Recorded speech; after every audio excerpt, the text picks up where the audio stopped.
para mapasaya ang Diyos. Ano sabi ng Revelation 4:11? Thou art worthy, O Lord, to receive glory and honor, for thy pleasure thou hast created. For thy pleasure. Kaya nandito tayo para magpasaya sa Diyos. He created us. Nandito ka. Amen. Kung hindi ka, nandito ka, hindi mo napasaya ang Panginoon, ano ang purpose natin? Why we exist? Bakit ka buhay pa? Binubuhay ka pa ng Diyos. Amen. Ano ang gamit mo? Amen. Kung hindi mapasaya ang Diyos, kung hindi ka mapasaya ang Diyos, ano tayo? Pasaway sa Diyos. Amen. Sa English, pass away. Amen. Amen. Pag ikaw ay pasaway, pass away. Amen. Sa English. Okay, salamat po sa Panginoon. Napagandang awitin. Amen. Ang message ng awitin pa lamang ay nagbibigay na ng luwalhati sa Panginoon. Alam ba sa langit, puro na lang awitan. Amen. Pagpupuri sa Panginoon. Dito pa lang, purihin mo natin ang Panginoon. Pasiyahin mo na ang Diyos. Amen. Kaya salamat sa Panginoon for this 3 Sundays na, no? 3 Sundays na pasaya natin ang Diyos. Amen. Kung mayroong isa na kaluluwa na magsisi ng kasalanan, tumanggap sa Panginoon, ang kalangitan ay masaya. Isa lang yun. Amen. Thousands of souls today. Yung sa ating off-site evangelism, almost 3,000 na, no? 3,000 souls na. I hope sa 3,000, isang kaluluwa doon sa iyo. Ba, nakalungkot naman, nagka 3,000 na ang church. Kahit kalating kaluluwa, wala ka pa nakuha. Amen. Kaya, nawawag matapos yung linggong ito na wala man lang tayo bagi doon sa 3,000 souls na yan. 200 first time visitor. Exceed na po tayo, no? Mga 300 na, no? 300 na. Amen. 300 na. Praise God. No? Bagamat it's so tiring ang ginagawa natin. Amen. Nakapagod. Amen. Kanina, nakalimutan na naming matulog. Nakalimutan na naming magpahinga. Nakalimutan na rin kumain. Amen. It's so tiring. No? Nagapon na naayos natin yung ating motorcade. No? Kasi alam mo yung motorcade, hindi basta-basta yan. No? Talagang marami tayong legalities para maging maayos. No? Kaya pag-pray po natin, mga kapatid, we need to pray hard. We need to proclaim the name of Jesus Christ in the city of Imos. Amen? Pag ang church na ito, mapasaya natin ng Diyos. I believe, hindi mahirap, no? Hindi maiksi ang Diyos, ang kamay ng Diyos, na hindi po kayo pagpalain ng Panginoon kung ikaw ay miyembro ng simbahang ito. Mapasaya mo ang Diyos. Amen? No? Nawa, isa ka sa nagpapasaya sa Panginoon. Amen? No? Kaya yun, kaya tingnan mo, ang at hindi lang masaya ang Panginoon, kundi nagmamahal sa Panginoon. Amen? Alam mo, makita mong mga Kristiyano na nagmamahal sa Panginoon. Makita mo yan pag-araw ng Wednesday prayer meeting. Amen? Kasi gusto niya makausap ang Diyos eh. Amen? Kaya salamat sa Panginoon. Okay, salamat po sa Book of Mark, chapter 8.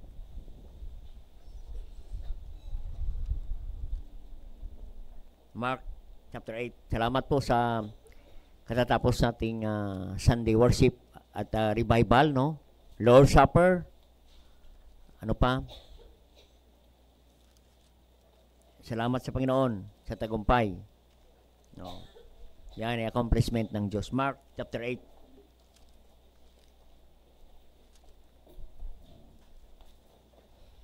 Simple message ito. 37 6.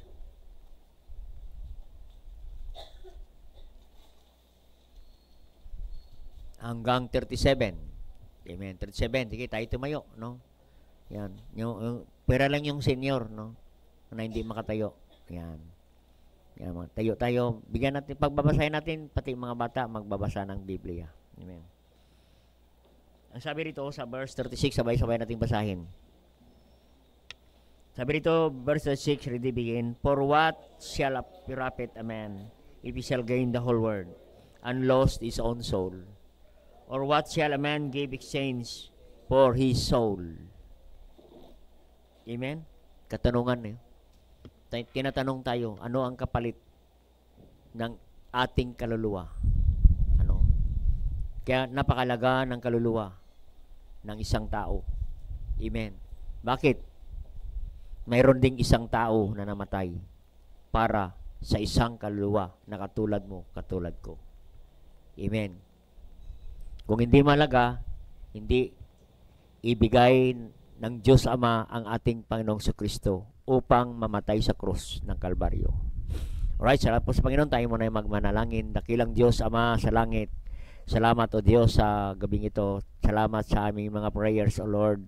Salamat sa mga kapatiran na nag-sacrifice, nagdala ng bisita, nagbigay, Panginoon, para mapagpatuloy, masustain ang gawain ninyo, lalo na sa pag-aakay ng kaluluwa, Panginoon. Maraming salamat muli, O Diyos. Ginagawa namin ito, Panginoon, dahil mahal namin kayo, nais namin kayong mapasaya, Panginoon, sa aming ginagawa. At ito sa gawain nito, Panginoon. Maraming salamat, Panginoon. At gabayan mo kami sa aming pag-aral ng inyong mga salita ngayon. Kapag palain mo po. At ang iyong lingkod, I am nothing, O God, without your guidance and power. We are good for nothing tonight, O God. We need your guidance. Give us understanding. Speak to us, O Lord, through your words. And send us revival again from heaven through your words, through your servant, O God, that you are going to use tonight, O Lord. Forgive our sins. Cleanse our heart, O God. And fill our heart with the word of God tonight, O Lord. Cleanse our heart, O God. Forgive our sins. And all these things we ask in Christ Jesus' name. Amen. Alright, you may be seated. Amen. Salamat sa Panginoon. No? Ang mensahe natin ngayon is soul winning is the life of the church. Amen. Bakit tayo nagso-soul winning? Kasi ang soul winning ay buhay po ng simbahan. Amen. Katulad din yan ng prayer. Prayer is an oxygen of our Christian life. Amen. Kaya tayo nandito sa prayer meeting para magkaroon tayo ng revival. Amen. Kasi ang kailangan ng revival, yung mga taong buhay pa. Amen. Na may oxygen pa. Amen. Kaya yun po. Kaya soul winning is the life of the church. Kaya lagi natin binabanggit, soul winning is the main thing. Because this is the life of the church. Buhay po. No? Makita mong simbahan na walang soul winning, kung hindi yan dead church, that is dying church. Kung hindi dying, dead church na. Amen. Kaya salamat sa Panginoon. Kaya tayo nagsusoul winning dahil malaga ang kaluluwa ng tao. Walang kapalit. What shall a profit a man if he shall gain the whole world? Oo. Ano ang question? What shall a profit a man? Amen. For what shall a profit a man? Amen. Ano ang pakinabang magkaroon ka ng ganito, material ng mga bagay, kayamanan, sa iyo na ang lahat kung ang kaluluwa natin ay mapapahamak. Amen. Dito po sa ating binasa. Gain the whole world and lost your own soul. Amen. Maraming mga tao ngayon gusto i-gain, mag-profit sa sanlibutan. No? Kahit wala ang Diyos sa kanilang buhay. Amen. No? Kaya nga sabi ng Matthew chapter 7, no? Verse 24, no? Doon, katulad ka na nagtayo ng tahanan sa buhangin. No? Di dyan ba yan? Tingnan natin muna. Sa buhangin.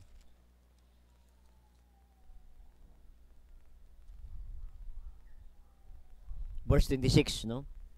Everyone heareth the saying of mine, and though it them not, shall be likened unto the foolish man build his house upon the sand. Amen? Sand. Ano yung sand? No? Worldly things, material things.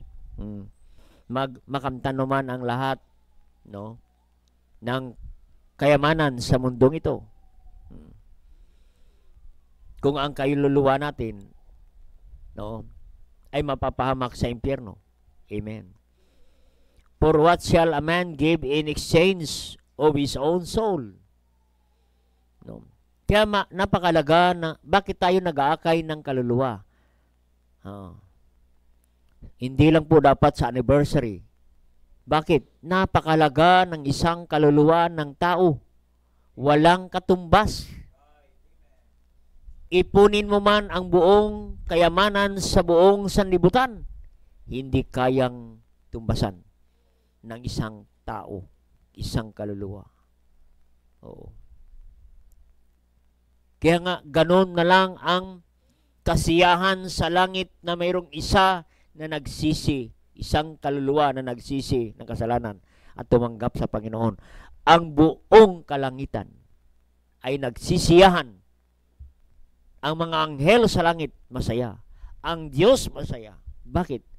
Napakalaga ng isang kaluluwa ng tao. Amen? Walang kapalit, walang katumbas ang isang kaluluwa. No?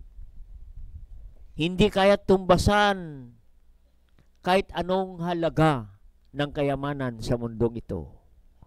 Oo. Kaya mahalaga sa Diyos ang isang kaluluwa. Amen? Isang kaluluwa ng tao. Nakalagay dyan, no? Soul. The value of one soul. Napakalaga. Kaya bakit tayo nag-aakay ng kaluluwa? Inikayat natin, nanalangin tayo, umiiyak tayo sa Panginoon, madala natin sila sa Panginoon. Bakit? Napakalaga ng isang kaluluwa ng tao. Oo. Na kinakabahan ka, ano kaya, sasama kaya ito o hindi? Oo. Ano kaya? Oo. Nag-iisip ka? Oo. Parang mahaba ang gabi, gusto mo nang gumising ng umaga para sunduin ang iyong bisita. Bakit? Napakalaga ng kaluluwa ng tao.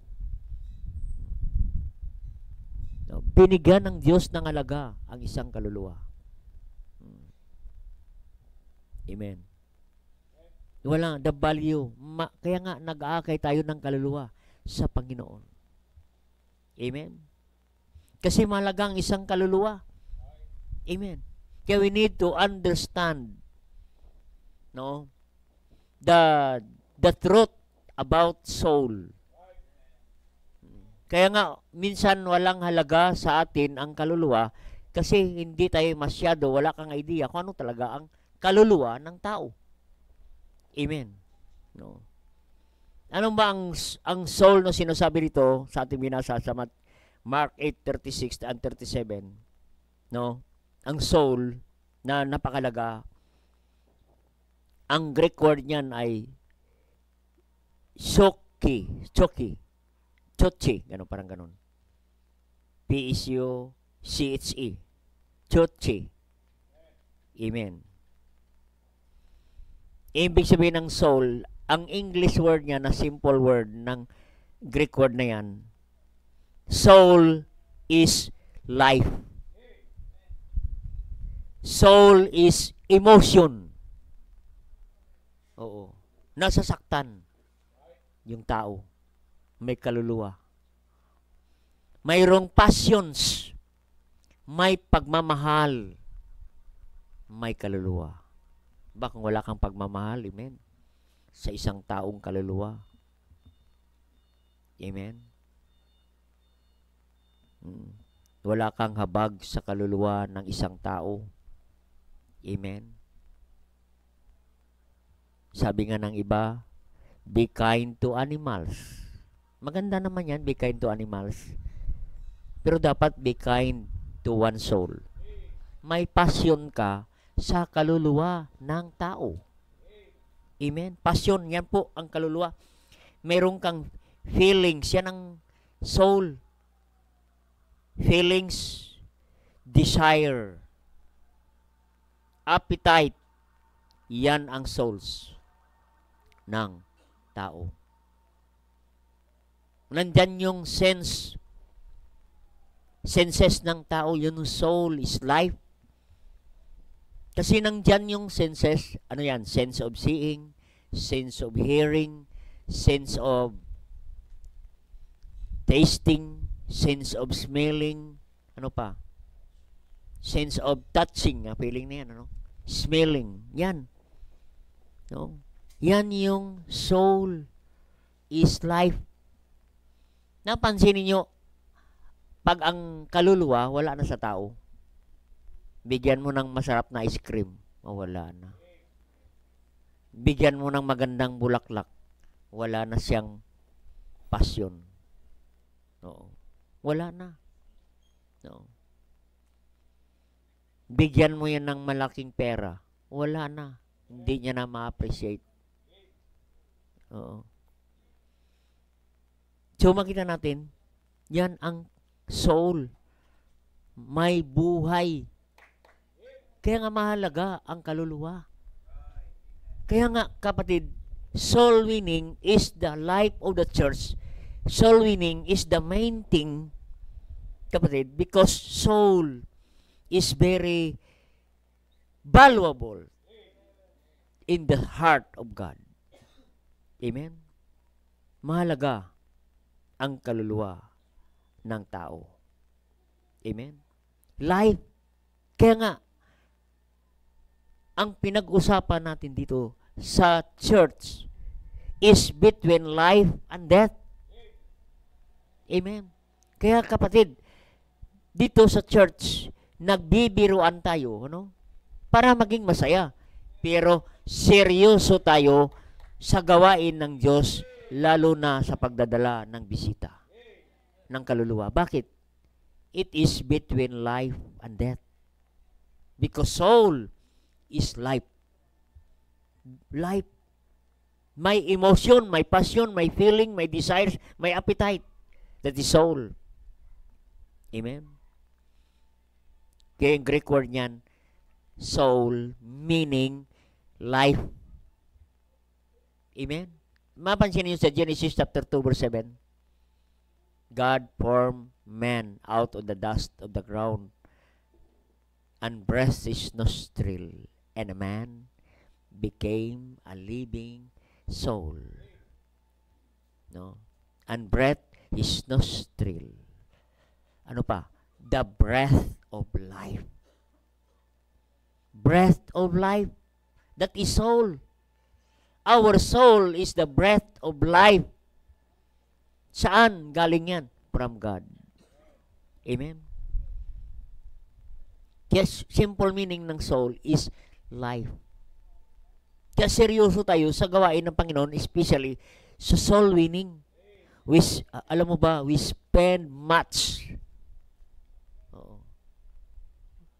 Tanong niyo kayo sa ating nagpipinance, sa nagre-record ng finance natin. No. 5 digits na, no? No. Yung ating, spending. No matter what, gaano man kalaki ang ating gagasusin, isacrifice, kapatid. Oo, walang katumbas ang isang kaluluwa ng tao. Amen. Kaya hindi pa tayo satisfied, kontento sa dinala natin mula first Sunday, second Sunday, third Sunday sa off-site evangelism Almost 3,000 souls na ang na-reach out natin, kapatid. But we are not so satisfied because there are so many souls never heard the gospel. Amen? Soul is life. Amen. Ang Hebrew word ng soul, sabi rito, nepes. Nepes. No? Ganyan yung pag-aaral ng salita ng Diyos, no? Soul means life sa Greek word. Hebrew word, ano dyan? Nepes means as individual. Individual. Ikaw. Kaya nga, mahalaga ang one soul. Kaya nga ang langit masaya. Bakit? Kasi ang soul is individual. Individual. Amen. Soul. Kaya nga, soul is self. Yourself. Ikaw yan, kapatid. Kaya nga, that is personal pronoun ng self. Amen? It emphasizes soul is you. Self. Individual. Amen? Kaya mahalaga ang bawat isa. Bawat kaluluwa. Mayaman, mahirap, bata, matanda. Mahalaga. Bakit? No. It emphasizes self. You. Amen. Kaya man is an individual. Amen.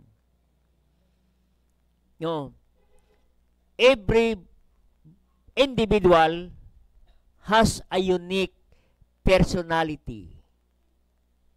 So we cannot compare with each other. Hindi mo pwedeng i-compare ang bawat isa. Amen. Gusto ko maging katulad ka sa akin. Hindi. Because God created you as individual soul. Yourself. Nag-iisa ka lang. Self. God created you special in the sight of God. Biro mo yan, ang mga nilalang ng Diyos, God created day, firmament, God created the sea, the great fishes, the river, the mountain, the fowls of the air, by His word. Pero pagdating sa tao, aba, iba. God formed a man out of the dust of the ground and breathed His nostril, and a man became a living soul. Oh, buhay na, oh. Because of the breath of God, the breath of life. Amen. That is yourself. The man is as individual. Oh, we have unique personality. Oo. Kaya nag-iisa ka lang sa mundo. Wala kang katulad, kapatid. Very unique. Kaya walang pangit. Unique lang, unique. Bakit ganyan ang mukha? Unique. Hindi yan pangit. Pangit yan sa harapan mo. Pero unique yan ang bawat individual. Maging ang thumb mark natin, di ba? Hindi parehas. Amen. How amazing the creation of God. How created you. Amazing. Kaya nga sabi niya, He created you fearfully and wonderfully made. Wonderfully made. Special. Special ka sa harapan ng Diyos. Kaya nga ang kaluluwa, bawat nadala natin dito sa church, special yan sa harapan ng Diyos. Oo. Anuman ang kasuotan yan, anuman ang kalagayan yan, yan ay espesyal sa Diyos. Kaya nga, every Sunday, ang ating mga guest, first-time guest, sila ay mga VIP. Very important person in the church. Bakit? Mahalaga sila sa Panginoon. Nagpipray tayo, Lord, yung aking bisita, huwag mong pawiin, Panginoon, na hindi siya nakakatiyak ng langit at buhay na walang hanggan, Panginoon. I sacrifice, I prayed it so much para madala ko, Panginoon, huwag mong payagan na uwi ang aking mahal sa buhay, aking kaibigan, na uwi siya, na hindi tiyak ang langit at buhay na walang hanggan. Amen? Kasi, napakalaga ng isang tao. Anong sabi ng Psalm 8 verse 4? What is man, thou art mindful of him. Diyan ba yan? What is man, thou art mindful of him. No. Ano ang tao na binigyan ng Diyos ng ano yan? Ng importansya ng halaga.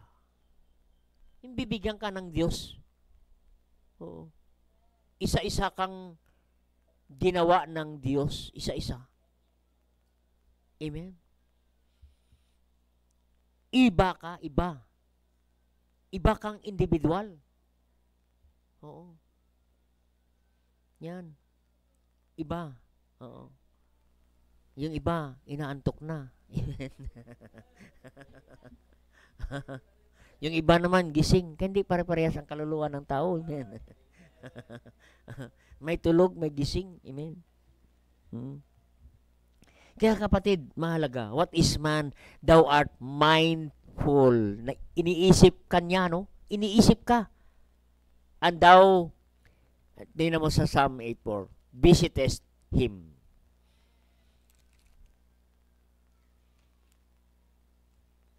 Binigyan ka ng halaga. Thou art mindful of him and the sons of man that thou visitest him. Amen. Aba, sino ba tayo na bisitahin ng Diyos? Amen. Yan ang Panginoon. Amen. Minsan, nagkaroon tayo ng self-pity. Wala nang pumapansin sa akin sa church. Wala man lang nagkamay sa akin. Hindi na ako babalik sa sunod na Sunday. Minsan, ina-isolate natin ating sarili. Pag-akala natin, walang pumapansin sa atin. Pero ang Diyos, kapatid, binibigyan ka ng pansin. Visitest him. Amen? No? Binibigyan ka ng halaga ng Diyos. Bisitahin ka. Amen? Minsan, mga hindi na ako binibisita ni Pastor. Nung mga before anniversary, lagi akong pinupunta ni Pastor. Ngayon, hindi na ako binibisita. Kung hindi man magbisita ang Diyos, ang Pastor, ang Diyos, bibisitahin ka. Minsan, gigisingin ka ng madaling araw. Oo. Yes, salamat sa Panginoon. Amen? Di ba? Di ka magpasalamat, ginigising ka ng Diyos. Oo. Gusto mo gumising ng alas 6, alas 4 pa lang, ginigising ka na ng Panginoon. Amen? Oo. Minsan gano'n ang Panginoon, gisingin mo ko Panginoon ng 6 o'clock. Aba, 4 o'clock pa lamang. Ginigising na ko ng Panginoon. Oo. Kaya yun, anong gagawin natin dyan? Ay, ginising ka na ng Diyos eh. Kundi, kausapin mo na siya. Amen? Oo. Kausapin mo na. At ipanalangin mo na ang bawat isa. Amen? Oo. Aba. Alam mo ba, pag ipagpipray ko kayong lahat, amen? Aba, maaga na. Amen? Oo. Hindi pa ako tapos. Amen? Kaya ganun, ka-special ang Diyos sa bawat kaluluwa. Amen? Kaya nga ang kaluluwa, kaya nga, kapatid, kaya mahalaga ang soul winning. Amen? Kasi mahalaga ang kaluluwa. Ano ba ang kaluluwa ng tao? Ang tao ay tripart being. Ano yan? Soul, body, and spirit. Amen? Ang soul and spirit reside from the body, within the body. Nakatira yan sa loob. Ang soul and spirit. Kaya nga, the body is the residence of soul and spirit. Amen? Yung soul, yung ikaw. Yung spirit, yun yung pagkakilala mo sa Diyos. Amen, yan ang kaibahan ng tao sa mga hayop. Ang tao may spirit. Amen. Ang hayop wala ng spirit. Kaya wala silang pangakilala sa Diyos. Tao lang kasi He created us special. Amen. Kaya mga kapatid, no? Kaya the Trinity of man, body, soul, and spirit. Amen. We are made from what? From dust. From dirt. Dirt. Dust. Parang parehas lang, no? Amen. Yan tayo. Amen. No? Kaya yung nagpapabango lang sa tao, shampoo, lotion. Amen. Oo. Alisin mo yung mga yan. Sabon. Ano ang amoy niyan? Lupa. Dirt. Amen. Dirt. Amen. Yan.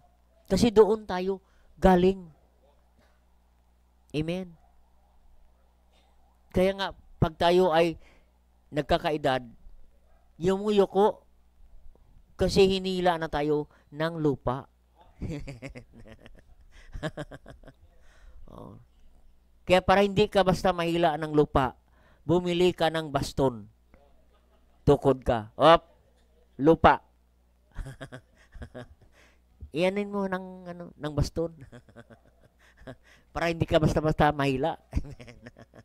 Amen. Amen. Alam nyo na yung origin ng baston kung bakit. Amen. Alam nyo ba ang origin ng birthday? May kandila. Kasi ang kandila, simbolo ng buhay. Oo. Kung sindihan mo yan, unti-untian nauubos ang kandila.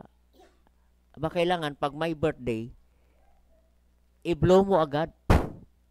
Kasi huwag mo ngayaan na matagalin. Kasi nababawas ng nababawas. Amen. At least, pag i-blow mo kagad, kunti lang ang bawas. Amen. Yan.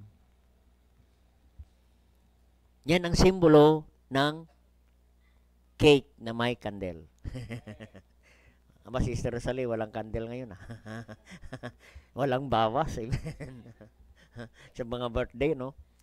Minsan na may nagba-birthday, ayaw nila naman nagsindi ng kandila. Bakit? Para daw hindi mabawasan.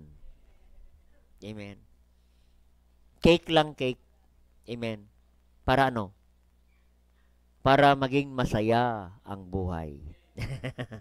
Matamis, no? Yan. Sige, walang kinalaman yan sa soul. Makita natin. So, we are dust. We came from dirt. Ang kaluluwa. Our body is from the dust. But our soul, saan galing? From God. Genesis 2:7, God formed a man out of the dust of the ground and breathed his nostril, the breath of life. And a man became a living soul. Amen? May kaluluwa ang tao. Kaya huwag kayong maniwala sa JW na walang kaluluwa ang tao. Di ba? Alam nyo, yung mga grupong ganon, oo, mga Jehovah's Witnesses, hindi sila naniwala na may kaluluwa ang tao. Amen? Kaya mahirap sila kausapin. Bakit? Wala silang kaluluwa. Amen? Oo. Iwan ko lang kung kausapin niyo walang kaluluwa, mahirap yan. Amen? Kaya mahirap sila iwin sa Panginoon. Because they don't believe that a man have soul. Sipin mo yan ang anong doktrina yan, ano? Ay sabi ng Biblia may ang tao, may buhay na kaluluwa. Saan tayo maniwala? Sa kanyang salita o sa mga grupong yan? Mas maniwala tayo sa Diyos, amen? Kaya God breathed into his nostril the breath of life. And a man became a living soul. Kaya tayo buhay. Dahil may kaluluwa ka, kapatid. Amen? Living soul. Saan galing ang kaluluwang yan? Ang buhay. The breath of life from God. So, bawat kaluluwa, bawat isa, mahalaga sa Diyos. Kaya tayo nag-aakay ng kaluluwa sa Panginoon. Amen? Bakit mahalaga ang kaluluwa? No, sige, putulin ko na lang kung pagkano na. Bakit? Number one, the soul exists because of God. Kung wala ang Diyos, wala ka ngayong gabi. Amen. Tayo nag-i-exist, nabubuhay, dahil may Diyos. Amen. Kaya buhay. Mayroon kang oxygen na nilanghap. Ang oxygen na yan, ayan ay galing sa Panginoon. Kaya tayo nag-exist. We are still alive today because of God. Is the source of life. Amen? Kaya every day of our life is the gift from God. Amen? Gift ng Diyos yan. Amen? Pagising mo sa umaga, mag-praise the Lord ka na. Amen? Huwag ka nang magalit. Kung wala kang kape, walang mainit pa. Huwag kang magalit, kapatid. Hindi ka nabubuhay dahil dyan. Nabubuhay ka dahil may Diyos binigyan ka ng oxygen para makahinga ka pa, kapatid. Amen? Na-oxygen ka. You are alive. Sipin mo yan, libre ang oxygen. Magkano ang isang tangke ng oxygen? Dati 1,000, ngayon 1,500 na ang isang tangke. That is only for 24 hours. Sa mga nag-ano ng pasyente, no? 24 hours lang po ang isang tangke. Bibili ka ng 1,500. Next day, 1,500. Ay kung singilin ka kaya ng Diyos ng 1,500 every day, ilan na kaya ang isang buwan yan? Ay kung hindi mo bayaran, katulad ka ng Meralco, putol, ay wala ang matira sa atin dito, amen. Walang matira. Amen. Pag hindi ka magsimba, putulin mo na ng Panginoon ng 15 minutes to bawasan ko. Mahirap pa naman tayo, minga. Pero salamat sa Panginoon. Kay buti ng Diyos. Amen. Kaya malaga ang kaluluwa, buhay ka pa rin. Kaya wala tayong ipagmalaki sa Diyos. Kaya nga sabi ni Solomon, boast not thyself for tomorrow, for thou knowest not what the day may bring forth. Huwag mong ipagmalaki ang bukas kasi bukas hindi mo na alam kung ano mangyayari. Hindi mo alam kung buhay ka pa. Kaya kapatid, pag tinanggal ng Diyos ang oxygen sa ilong natin, within 15 minutes, wala na tayo, kapatid. Hindi ka na mag-e-exist. Amen. Kaya salamat sa Diyos. Buhay ka pa rin dahil ang buhay natin, the breath of life, is borrowed from God. Hiram lang natin sa Diyos yan. Amen. Tapos hiniram mo na sa Diyos ang buhay natin. Ayaw mo pang ipagamit sa Diyos na hindi naman sa iyo ang buhay na yan. Ayaw mo pa. Amen.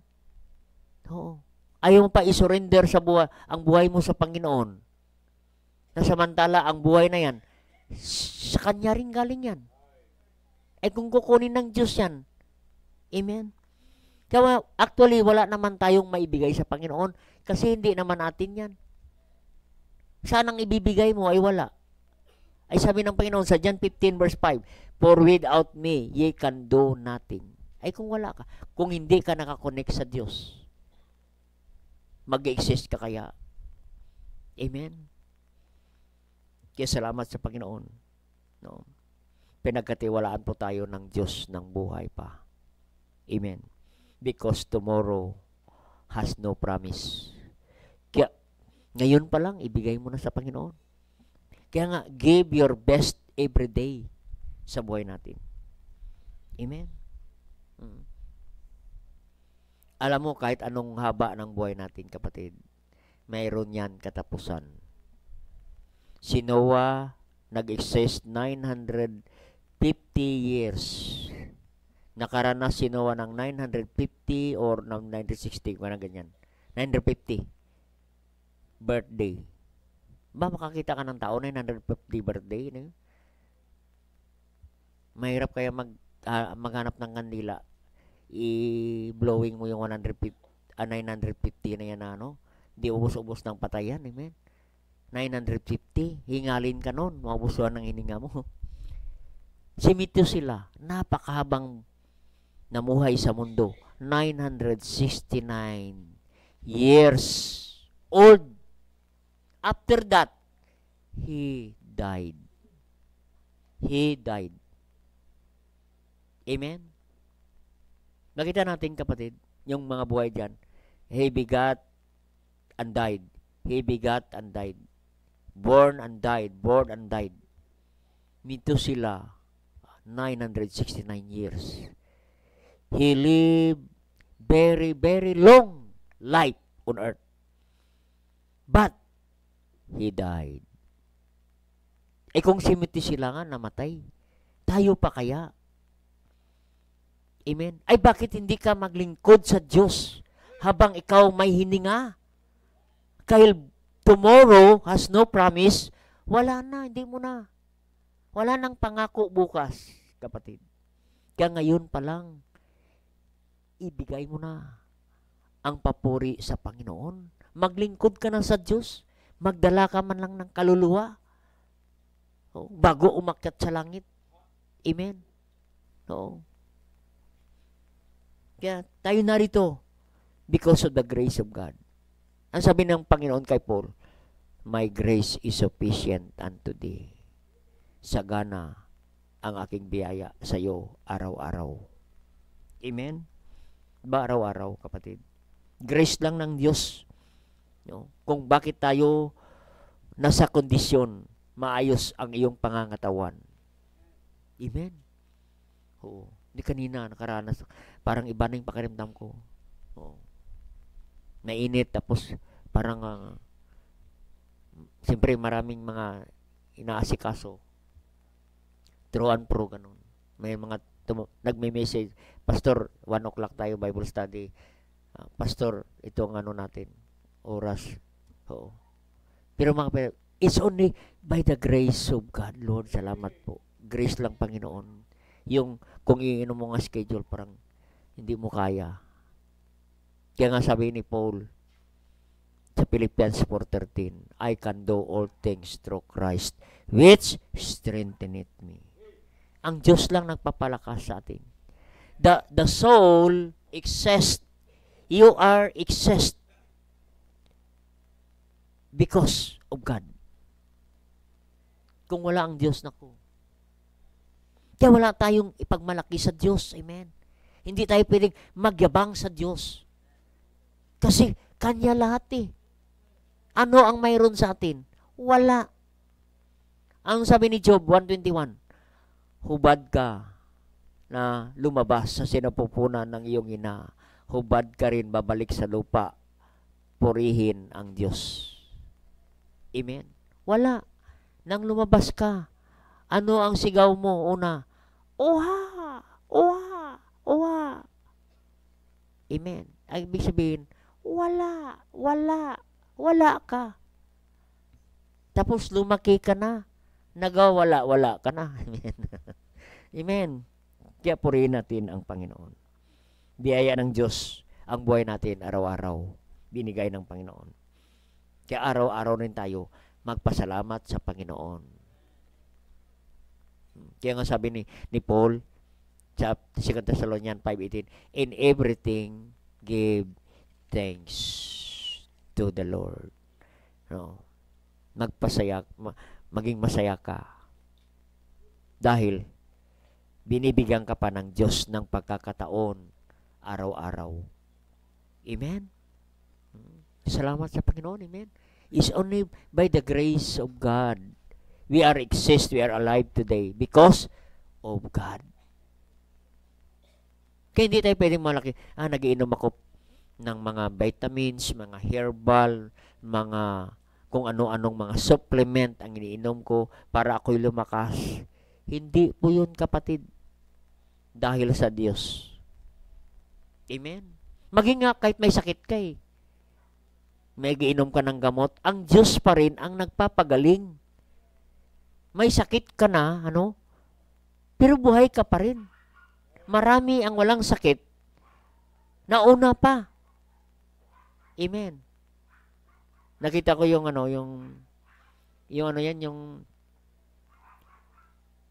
nagmamotor na may rider, yan tawag yan? Yung motor na ng pasayro. Angkas. Oo. Yung driver, kapatid, inatake. Oo. Buti, ininto niya muna. Nakababa pa yung pasayro niya.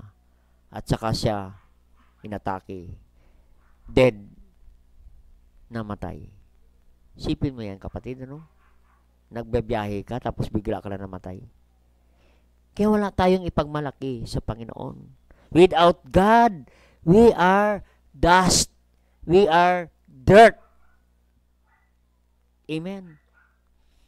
Our life every day is dependent upon God.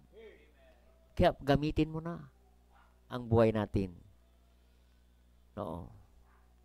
Para mapasaya natin ang Diyos. Amen. Because soul cannot exist without God. Kaya gamitin mo na. Oo. Ano sabi ni Solomon sa Ecclesiastes 12? Remember thy Creator in the days of thy youth. Amen? Alalahanin mo ang Diyos habang ikaw may lakas. Darating ang panahon. Alam pa, pag binasa mo yung 12, dire-diretso mo, nandyan. Darating ang panahon, manghihina ka. Yung tuhod mo, manghihina. Yung mata mo, malabo. Yung tainga mo, hindi mo na marinig ang huni ng ibon. No. Hindi mo na makain ang mani at mga mais. Kung kainin mo ang mais at saka mani, umiikot, mais pa rin. Walang nangyari. Amen? Bakit? Darating ang panahon. Amen? Kaya nga sabi ni Solomon, remember thy Creator in the days of the youth. Yung kamay mong malakas, manginginig na yan isang araw. Yung tuhod mo, nako. Bawat hagdan, ang sigaw mo, aray.